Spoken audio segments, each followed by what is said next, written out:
వెంకీ నువ్వు ఇప్పుడు మళ్ళీ ప్రవీణ్ అక్కకి ఫోన్ చేసావు అని చెప్పి కాల్ చేసింది నాకు. Okay, that is your wish, చేసావు. నేను ఇప్పుడు నీకు మళ్ళీ చెప్తున్నాను, మే వరకు టైం ఇస్తే నీకు 1.5 తిరిగి వెనక్కి ఇచ్చేస్తాను త్రూ అకౌంట్. అర్థమైందా? త్రూ అకౌంట్ మే వరకు టైం ఇస్తే నేను నీకు మళ్ళీ వెనక్కి ఇచ్చేస్తాను. ఆ మిగిలిన డబ్బులు అంటావా, నేను లైఫ్లో సెటిల్ అయినప్పుడు నా దగ్గర ఉన్నప్పుడు నేను ఇస్తాను. అది కూడా నేను ఇవ్వను అనట్లేదు.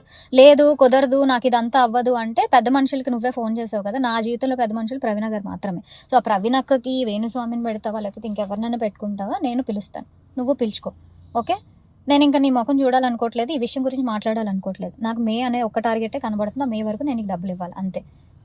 లేదు కుదరదు కాదు అంటే నేనే పెడతాను హెరాస్మెంట్ కేసు. ఎందుకంటే మా అక్కని ఇన్వాల్వ్ చేస్తున్నాడు, మా మమ్మీని ఇన్వాల్వ్ చేస్తున్నాడు, లేకపోతే మా ఇంటికి వస్తానంటున్నాడు. అసలు నా పర్మిషన్ లేకుండా నువ్వు మా ఇంటికి రావడం ఏంటి, లేకపోతే నేను మీ ఇంటికి వెళ్ళడం ఏంటి?